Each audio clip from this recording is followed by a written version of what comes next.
جو حد سے زیادہ پیار کرتا ہے وہ حد سے زیادہ نفرت بھی کر سکتا ہے، کیونکہ شیشہ جب ٹوٹتا ہے تو وہ خطرناک خنجر بن جاتا ہے۔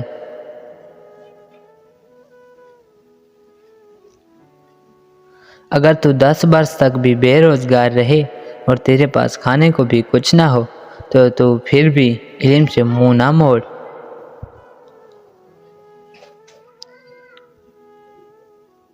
زہر دکانوں پر نکلی اور زبانوں پر اصلی ملتا ہے۔ انسان کی عقل صرف اتنی ہے کہ اسے جانور کہا جائے تو ناراض ہو جاتا ہے اور شیر کہا جائے تو خوش ہو جاتا ہے۔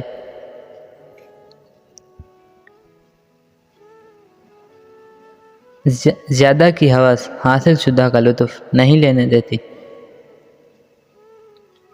بہترین وقت وہ ہے جس میں بدترین لوگ سامنے آ جائیں۔ خوش فہمیوں کے سلسلے اتنے دراز ہیں کہ ہر اینٹ سوچتی ہے کہ دیوار مجھ سے ہے۔ پتھر میں ایک نقص ہے کہ وہ کبھی پگھلتا نہیں، لیکن پتھر میں ایک خوبی یہ بھی ہے کہ وہ کبھی بدلتا نہیں۔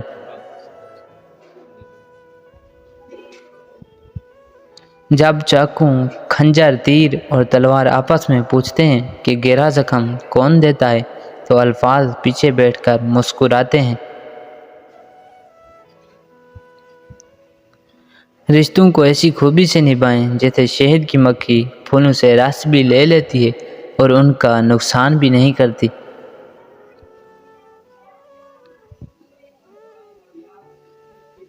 اللہ جب بہترین سے نوازتا ہے تو پہلے آزمائش سے گزارتا ہے۔ زندگی کتنی عجیب ہے، ہر انسان دنیا کی قید سے رہائی مانگتا ہے اور رہا ہونے سے ڈرتا ہے۔ زخم چھپانے کا ہنر سیکھو، ورنہ یہاں ہر دوسرا انسان ہاتھ میں نمک لیے پھرتا ہے۔ حسد دراصل خود اعتمادی کی کمی کا نام ہے۔ انسان سب کچھ بھول سکتا ہے سوائے ان لمحوں کے جب اسے اپنوں کی ضرورت تھی اور وہ دستیاب نہ تھے۔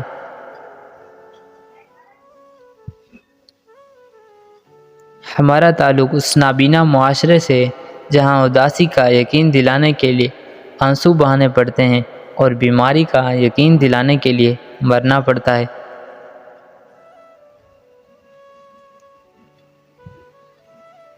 دستک کا تسلسل مانگنے والے کی شدت کو ظاہر کرتا ہے۔ فقیر کی بھوک صرف اس کی جان کھا لیتی ہے، جبکہ سلطان کی بھوک ملک کو ملت کھا جاتی ہے۔ دولت حیثیت بدل سکتی ہے، اوقات نہیں۔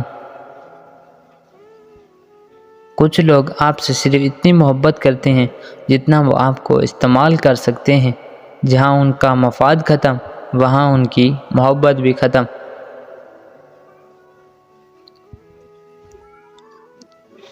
کسی ناقدر شخص سے محبت کرنا ایسے ہے جیسے آپ اسے سونے کے پیالے میں آب و حیات پیش کریں اور وہ اسے ہونٹوں سے لگانے کے بجائے اپنے پیر دھو لے۔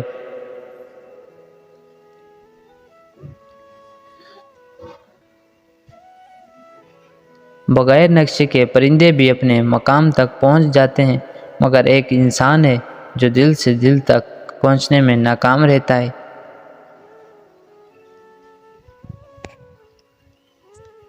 جب انسان کا غم یا خوشی حد سے زیادہ بڑھ جائے تو دنیا اس کی نظر میں حقیر ہو جاتی ہے۔ رشتوں کو جوڑے رکھنے کے لیے کبھی کبھی گونگا، بہرا اور اندھا ہونا پڑتا ہے۔ انسان سے محبت وہی کر سکتا ہے جس پر خدا مہربان ہو۔ تیرے وجود کی بنیاد تیرا باپ ہی ہے، اگر وہ نہ ہوتا تو تو بھی نہ ہوتا، تو جان لو تمہارے اندر جو بھی اچھائی ہے اس نعمت کی بنیاد تمہارا باپ ہے۔ اگر آپ حادثاتی طور پر کسی سے 2-4 کتابیں زیادہ پڑھ گئے ہیں تو انہیں ہضم کرنا سیکھیں، دوسروں کا جینا حرام نہ کریں۔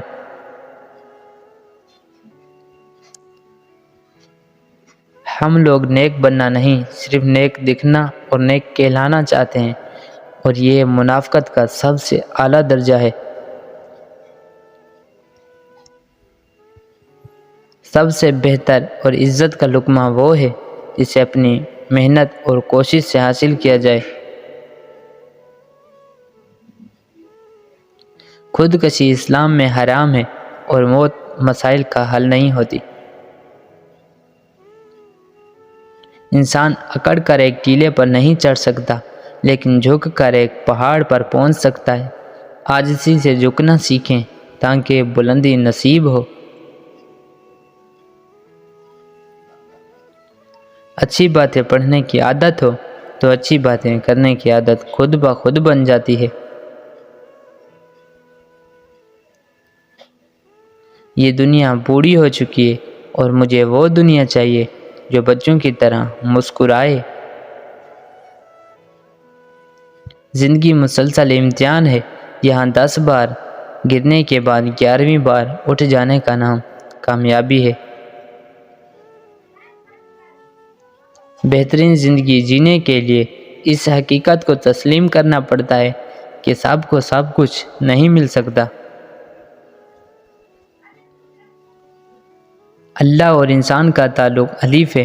یہ ایک سیدھی لکیر جیسا تعلق ہے جس کے ایک سرے پر اللہ ہے اور دوسرے سرے پر بندہ ہے۔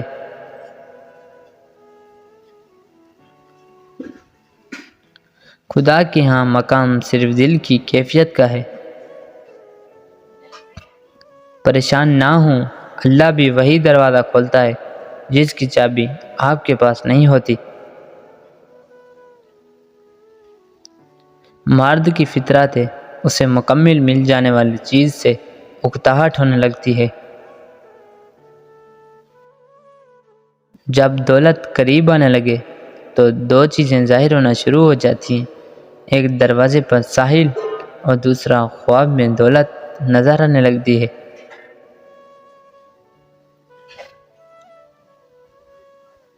انسان دنیا میں بہت سے برے کام مختلف قسم کے خوف کی وجہ سے کرتا ہے۔ اگر خدا کی مدد پر یقین کامل ہو جائے تو انسان برائیوں سے بچ سکتا ہے۔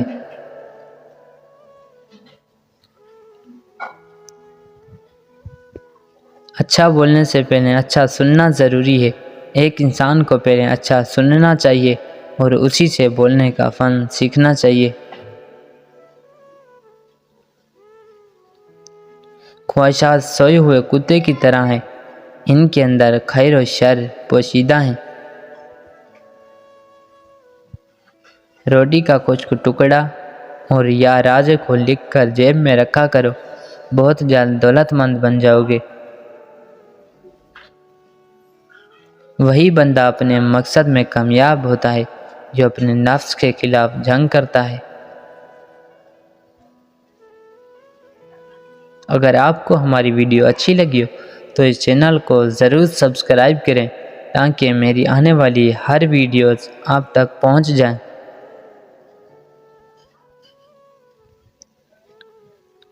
Thanks for watching. Subscribe, like and share.